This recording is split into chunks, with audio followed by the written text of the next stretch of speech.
और मैया से कहा मैया मैंने देखा है गोविंद ने कन्हैया ने आज मिट्टी खाई है।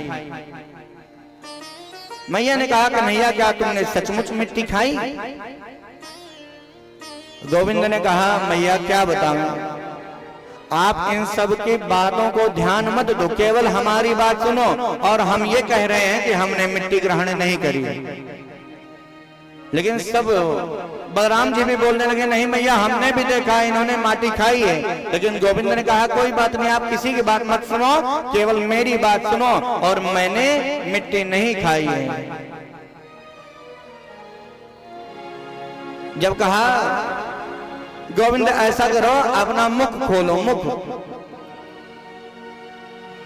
यदि आपको विश्वास नहीं है तो आप मेरे मुख में देख लो। गोविंद ने भी कह दिया ठीक है।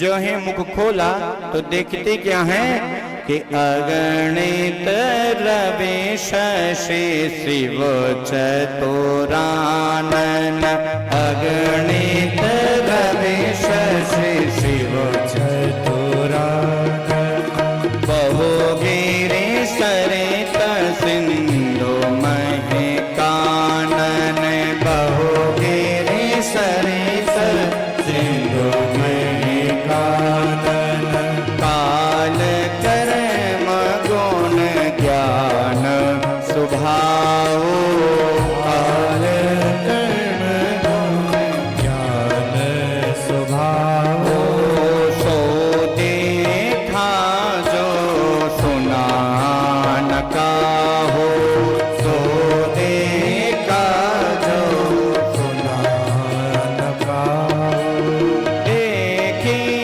माया अति विधि गाड़ी, देखी माया अति विधि गाड़ी, अति सभेत जोरे करे ठाड़ी, अति सभेत जोरे करे ठाड़ी, अति सभेत जोरे करे ठाड़ी। जो ही देखती क्या है पूरा ब्रह्मांड ही भगवान के मुख में दिखाई पड़ा। रोम रोम प्रतलाग कोट कोट ब्रह्मांड, अगणित रवि शशि शिव चतुरानन, असंख्य असंख्य असंख्य संख्या में दिखाई पड़ी, जिनकी संख्या वर्णन किया ही नहीं जा सकता, ऐसे दिखाई पड़ी। हाथ जोड़ करके भगवान से विनती करने लगे, ये समझ गई अति सभीत जोरे करे ठाड़ी। आज इन्होंने देखा कि अरे इतने दिन से हम जिनको अपना पुत्र मानते थे ये तो परमात्मा निकले, ये जीव नहीं जगदीश हैं। अब तो हाथ जोड़ करके वंदना करना चाहती, लेकिन इधर भगवान ने सोचा कि यदि इनको पता चल गया कि हम गोविंद हैं, हम अवतारी हैं, तब हम इनके प्रेम से वंचित रह जाएंगे, ये हमको भगवान मान बैठेंगे, तब हम इनके प्रेम से हम वंचित रह जाएंगे।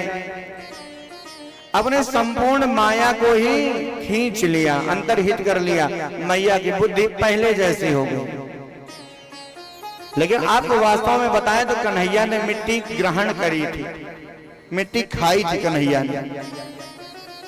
ग्रहण क्यों करी इसको भी आप जानिए। जब ब्रज का निर्माण हुआ, जितने भी देवता थे भगवान ब्रह्मा जी के पास पहुंचे, सबको कुछ न कुछ बना दिया। किसी को ग्वाल बाल बना दिया, किसी को बछड़ा बना दिया, किसी को लता पत्र बना दिया। जो वेदों की ऋचाएं हैं इनको गोपिकाएं बना दिया। सब बड़े प्रसन्न, लेकिन कुछ संत भगवान रह गए। संत इत्यादि पहुंच गए भगवान ब्रह्मा जी के पास, कहा अरे ब्रह्मदेव सब तो कुछ न कुछ बन गए, लेकिन अभी हम कुछ नहीं बन गए, हम बच गए, सब बन गए हम बच गए। कहा अरे हमारे लिए भी कुछ उपक्रम कर दीजिए, हम भी गोविंद की सेवा में उपस्थित हो जाएं। ब्रह्मा जी ने कहा अब तो सब कुछ संपूर्ण हो गया, अब कुछ बचा ही नहीं, क्या बनाएं आपको। संत जी ने कहा ऐसा करो ग्वाल बाल बना दो, कहा बहुत सारे बन गए हैं, अब स्थान नहीं है। कहा अच्छा। गाय बना दो, कहा गाय तो इतनी बन गई हैं कि 1.25 लाख गैया तो केवल नंद बाबा के घर अकेले हैं। कहा बछड़ा बना दो, कहा बछड़े भी बहुत सारे बन गए। कहा अच्छा वृक्ष बना दो, कहा लता पत्र बना दो, वृक्ष बना दो। ब्रह्मा जी ने कहा अरे वृक्ष तो इतने बन गए हैं कि भगवान सूर्य नारायण अलग से क्रोधित हो रहे हैं, क्योंकि उनकी किरणें ब्रज तक पहुंच नहीं पाती, वो पहले से क्रोधित पड़े हैं। संत भगवान रोने लगे। कुछ देर बाद जब इनको सहसा याद आया, कहा अरे ब्रह्मा जी अभी एक चीज और शेष रह गया। क्या? कहा आप ऐसा करो, हमको ब्रज रज बना दो। रज तो ज्यादा होने वाली नहीं है। भगवान इधर ब्रह्मा जी ने तथास्तु कह दिया, सब संतों को ब्रज रज बना दिया। इसलिए सबके उद्धार के लिए भगवान ने सबसे पहले ब्रज रज को अपने मुख में धारण किया। ये गोविंद की लीला है।